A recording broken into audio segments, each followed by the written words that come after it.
Shalom, shalom à tous. Ici Pasteur Mo. Bonjour, bonsoir. Ici Pasteur Mo. Ce soir, comme annoncé, je viens vous apporter la 4e partie de l'enseignement que nous avions titré « Après ces choses ». Après ces choses, 4e partie ce soir. Après ces choses, 4e partie ce soir. Et j'aimerais lire pour vous 2 versets dans 2 chapitres différents de la Bible. Le premier verset que je vais lire est dans Genèse chapitre 48, le verset 1er tout simplement.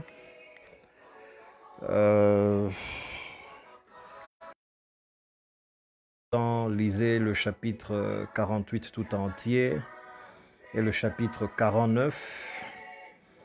Mais pour ne pas faire de trop longues lectures ce soir, je vais lire simplement Genèse 48, verset 1er. Après quoi, je lis 49, verset 1er aussi. Je lis Genèse 48, verset 1er. Après ces choses, l'on vint dire à Joseph, « Voici ton père est malade. » Et il prit avec lui ses 2 fils, Manassé et Éphraïm. Après ces choses, l'on vint dire à Joseph, « Voici ton père est malade. » Et il prit avec lui ses 2 fils, Manassé et Éphraïm. Je lis chapitre 49, le verset 1er. La Bible dit, « Jacob appela ses fils et dit, « Assemblez-vous et je vous annoncerai ce qui vous arrivera dans la suite des temps. » Je suis en train de parler de « après ces choses » et je vous propose la 4e partie ce soir, partant de ces 2 chapitres. Et pour revenir à ce que nous avons dit depuis le début, nous avons dit dans la vie, il y a des avant et il y a des après. Dans la vie, il y a des avant et il y a des après. Aucune situation à laquelle vous faites face dans la vie n'est éternelle. Aucune situation à laquelle vous faites face dans la vie n'est permanente. La seule chose, a dit quelqu'un, qui est permanente, c'est le changement. Toute situation est appelée à changer, toute circonstance est appelée à changer. La seule chose qui est permanente, c'est le changement. Dans la vie, retenez ce soir, sachez qu'il y a des avant et il y a des après. Il dit, après ces choses, on vint dire à Joseph que Jacob, son père, était malade et il prit avec lui ses 2 fils, Manassé et Éphraïm. C'est ça le passage qui m'intéresse ce soir. J'aimerais parler un petit peu des patriarches dans la Bible. Les patriarches, c'est toutes les personnes qui ont vécu d'Adam à la formation de la nation d'Israël. Toutes ces personnes-là, Abraham, Isaac, Jacob, Ésaü, toutes ces personnes qui ont vécu depuis Adam jusqu'à la formation de la nation d'Israël. Les Bibles sont ceux qu'on appelle les patriarches. Alors, j'aimerais que vous sachiez, premièrement ce soir, que les patriarches dans la Bible portaient plusieurs casquettes. Les patriarches jouaient plusieurs rôles, mis à part le fait qu'ils étaient les maris de leurs femmes, ils étaient aussi les parents de leurs enfants, les géniteurs de leurs enfants. Ils étaient les chefs de leur famille, mais retenez que les patriarches dans la Bible étaient aussi les leaders spirituels de leur famille. Ils étaient les leaders spirituels de leur famille. Ils étaient porteurs de l'héritage spirituel de leur famille. Ça, c'est un point important que j'aimerais que vous puissiez retenir. La Bible portait plusieurs casquettes. Ils étaient les maris de leurs épouses. Ils étaient les pères de leurs enfants, les pères biologiques de leurs enfants. Ils étaient les chefs de leur famille, mais ils étaient aussi les leaders spirituels de leur famille. Ils étaient porteurs de l'héritage spirituel de leur famille aussi. C'est quoi l'héritage spirituel? L'héritage spirituel était essentiellement ce qu'ils avaient contracté avec Dieu, des promesses qu'ils avaient reçues de la part de Dieu et de la bénédiction qui était au bout de leur langue, sur leur bouche, qu'ils étaient en mesure de communiquer, de transférer aux générations suivantes. Retenez cela, c'est très très important. Et je m'attarde ce soir sur leur fonction de père spirituel. Père spirituel, les patriarches avaient la capacité de faire passer leur fils d'un avant vers un après. C'est ça que je viens dire ce soir. Les patriarches avaient la capacité de faire passer ceux de leur génération d'un avant vers un après. Lorsque Joseph, je reviens à mon passage, lorsque Joseph apprend que le patriarche Jacob est malade et il sent que sa mort est proche, la Bible dit qu'il amène Manassé et Éphraïm à Jacob. Sachant qu'en tant que patriarche, il avait le pouvoir par la parole de déterminer un avant et un après dans la vie de Manassé et d'Éphraïm. Que suis-je en train de dire ce soir? Je suis en train de dire que les pères spirituels ont la capacité de provoquer un avant et un après dans votre vie. Je ne sais pas quelle est la circonstance que vous traversez, quelles sont les situations que vous traversez en ce moment, mais retenez que le Père a la capacité de vous faire passer d'une situation vers une autre, d'une circonstance vers une autre. Il amène Éphraïm et Manassé auprès du patriarche afin que par la parole, il puisse faire passer ses deux enfants d'un avant vers un après, afin qu'il puisse déterminer même l'avenir de ses enfants. Et le passage suivant que j'ai lu après celui-là, c'est celui de Genèse 49, où c'est le même Jacob qui appelle le reste de ses fils et il leur dit « Rassemblez-vous et je vous dirai ce qu'il vous arrivera dans la suite. » Bien-aimé, qu'est-ce que je suis en train de dire ce soir? Un père spirituel, ça peut être une mère spirituelle, ce n'est pas un problème, mais j'adopte le concept de père spirituel, à la capacité de provoquer une dans votre vie et dans votre destinée.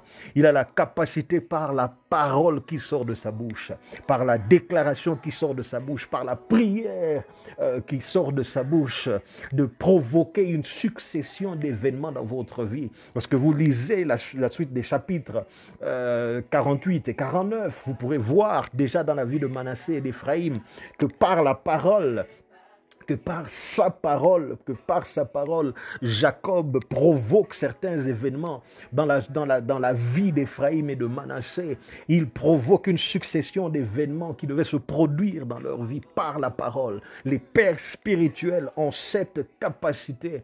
Ils ont cette capacité par la parole, par la prière, par la déclaration, de provoquer un avant et un après dans votre vie. Je ne sais pas dans quelle situation vous vous retrouvez présentement. Je ne sais pas si c'est une bonne situation ou une mauvaise. Mais la plupart des gens que je rencontre ces jours-ci, depuis le début de la pandémie de Covid-19, ont ce langage dans la bouche qui sont dans un mauvais temps, dans une mauvaise vous dire ce soir qu'un père spirituel a la capacité de provoquer une succession d'événements dans votre vie, a la capacité de déverrouiller, permettez-moi d'utiliser le terme, ce qui était verrouillé, bloqué, ce qui ne marchait pas, ce qui n'avançait pas, ce qui ne progressait pas, ce qui était stagnant, ce qui faisait du surplace, ce qui marchait au ralenti. Un père spirituel a la capacité de provoquer une succession d'événements dans votre vie. C'est ce que Jacob fait dans la vie d'Éphraïm et de Manassé. C'est ce qu'il fait dans la vie du reste de ses fils au chapitre 49 de Genèse. Par la parole, il débloque certaines bénédictions dans leur vie. Il débloque certaines situations dans leur vie. Par la parole, il relâche vers une nouvelle lumière, vers une nouvelle gloire. Le rôle des pères spirituels dans le déblocage, dans le déverrouillage des situations et des circonstances que nous traversons dans la vie. Alors la question, certainement dans l'esprit de tout le monde qui me suit en ce moment, est de savoir qui est un père spirituel. C'est la réponse que j'aimerais vous apporter ce soir avant de clôturer. Qui est un père spirituel? Qui peut-on regarder comme un père spirituel? Nous vivons dans un temps où plusieurs chrétiens sont confus, ne sachant pas qui est réellement un père spirituel. Il y a des gens qu'on appelle pères spirituels qui en réalité ne le sont pas. Ils sont peut-être des coachs, ils sont peut-être des mentors, mais ne sont pas des pères spirituels. Il y a des gens qu'on appelle coachs, qu'on appelle mentors, qui en réalité sont des pères spirituels. Qui est un père spirituel? C'est la question à laquelle j'aimerais répondre ce soir pour vous aider.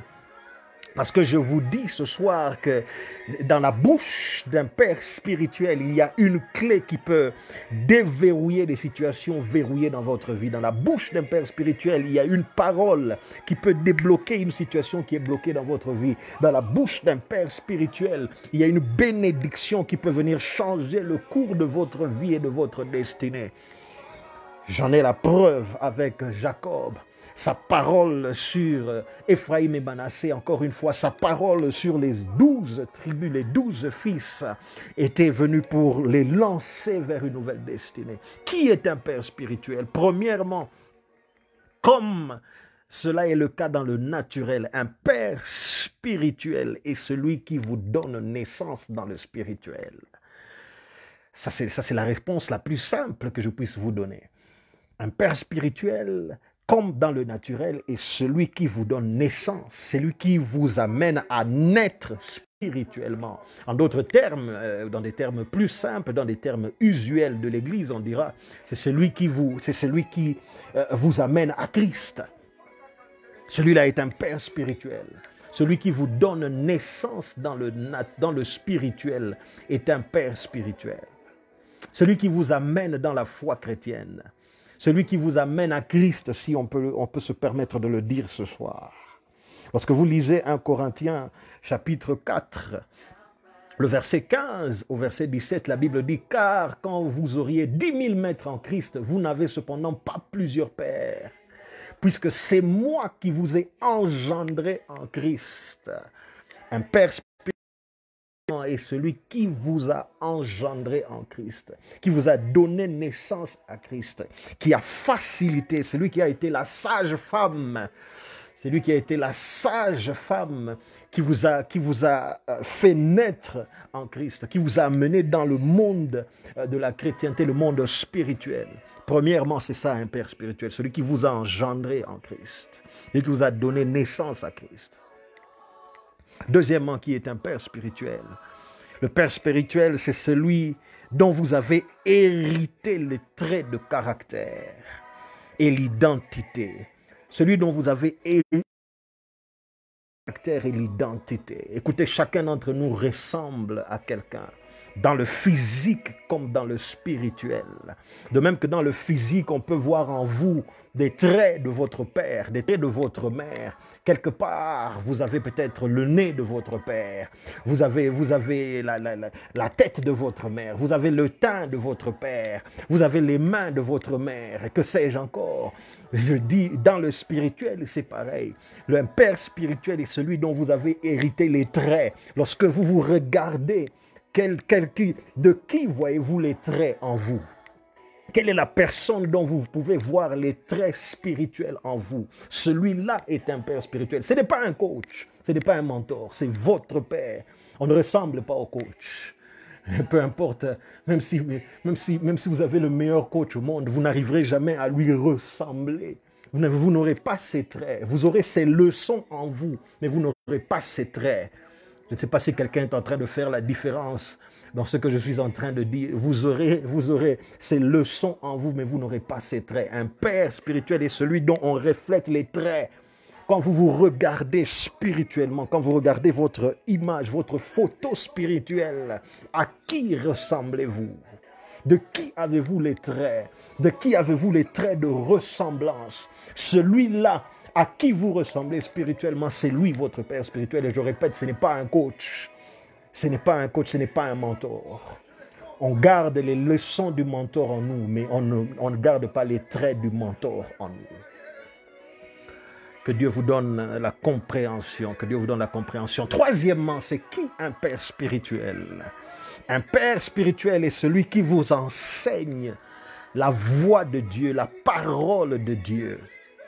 Celui qui vous nourrit spirituellement. Écoutez, il y a des centaines, des milliers, peut-être même des millions, je ne sais pas, des centaines de milliers, j'en suis sûr, prédicateurs à travers le monde. Mais aucun d'entre eux ne vous nourrit comme votre père spirituel. Lorsqu'un enfant, même à son plus bas âge, entend la voix de son père ou de sa mère, il la reconnaît à distance. Et je suis en train de dire, un père spirituel est celui dont la voix vous nourrit, le son de sa voix vous nourrit, les paroles qui sortent de sa bouche vous nourrissent. Un père spirituel est quelqu'un qui vous nourrit spirituellement. Qui est cette personne qui vous nourrit spirituellement? À chaque fois que vous l'écoutez, à chaque fois que vous l'entendez, vous êtes nourri. Il semble toujours connaître vos besoins spirituels. Il semble toujours savoir de quoi est-ce que vous avez besoin. Il semble toujours savoir ce que vous avez besoin d'entendre.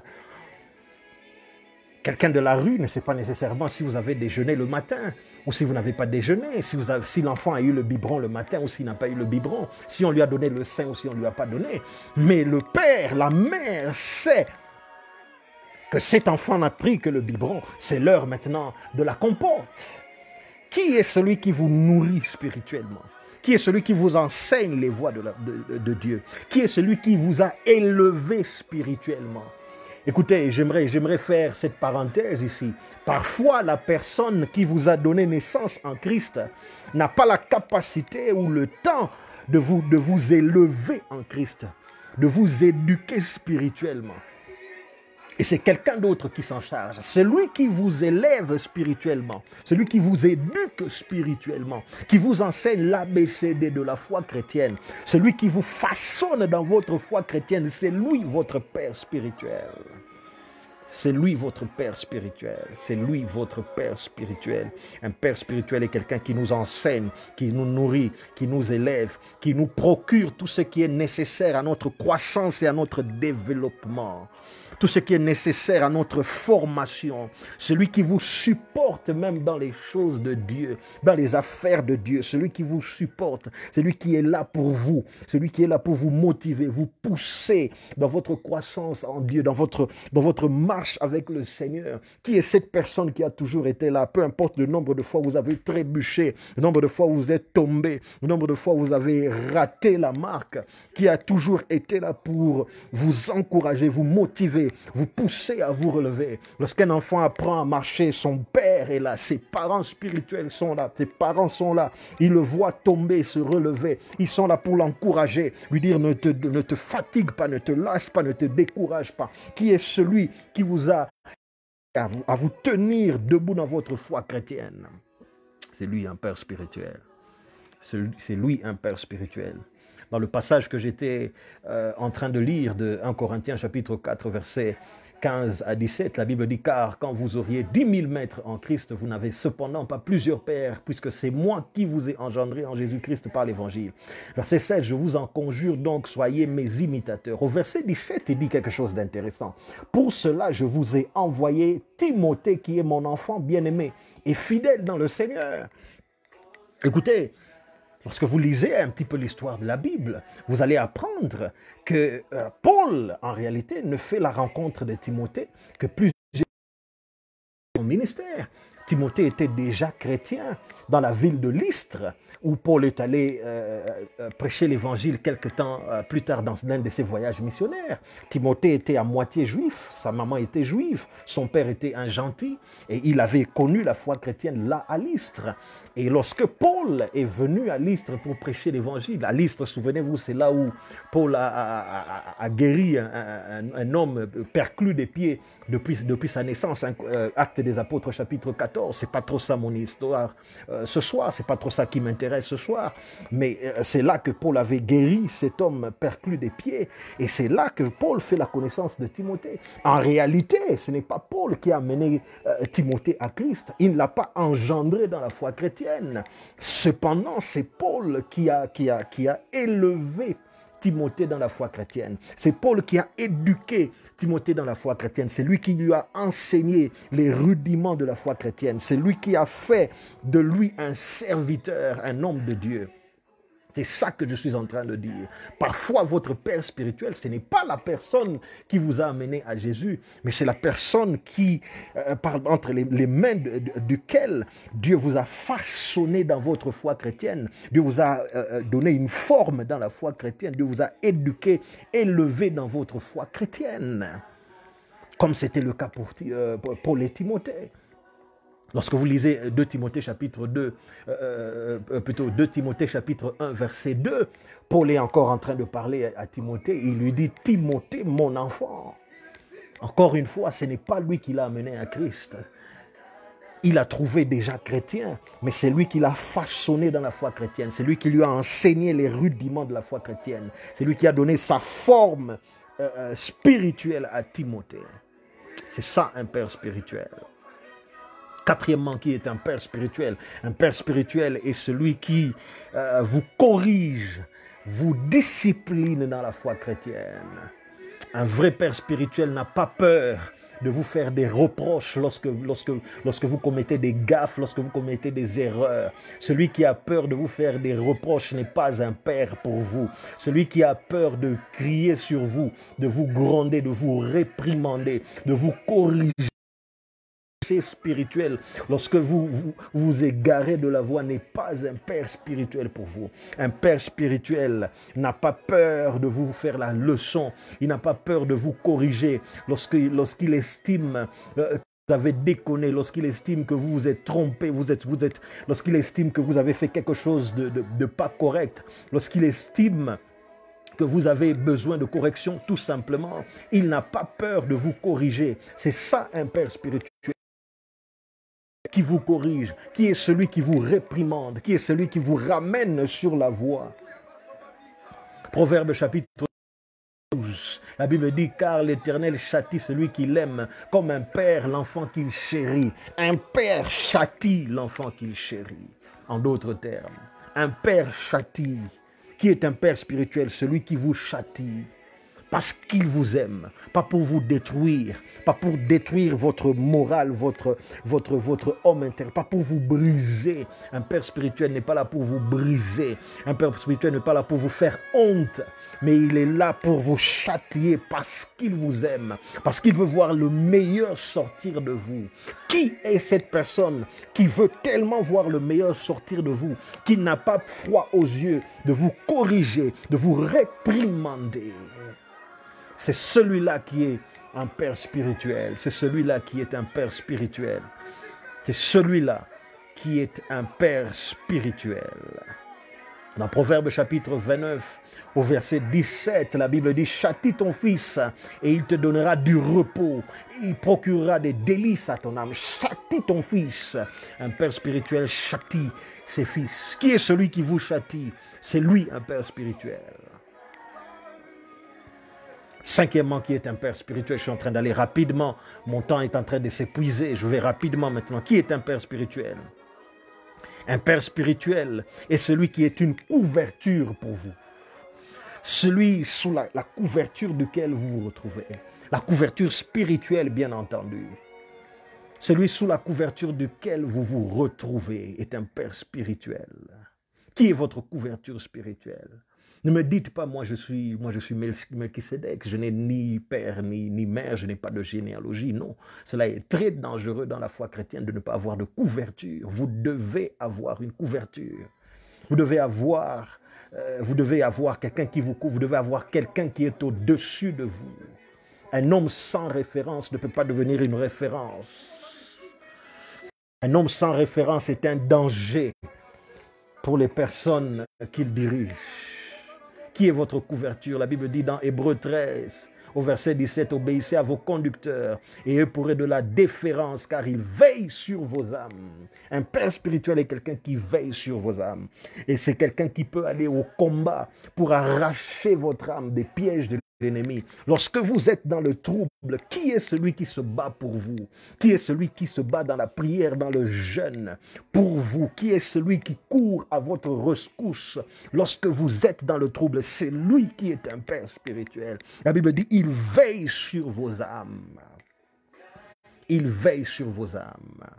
J'ai lu l'histoire de Moïse et des enfants d'Israël dans le désert, lorsque les enfants d'Israël ont fabriqué la statue, le veau d'or, et qu'ils sont entrés dans l'idolâtrie, et que le Seigneur s'est irrité contre eux. Moïse est intervenu pour le peuple en disant, ne les détruis pas, pardonne leurs péchés, ils ont commis un péché grave, pardonne leurs péchés, sinon efface mon nom du livre que tu as écrit. C'est ça un père. Il va à la bataille pour vous, il va à la bataille avec vous. Sixième et dernier point pour moi ce soir, c'est qui un père spirituel? Un père spirituel est celui dont la grâce impacte le plus votre vie et votre destinée.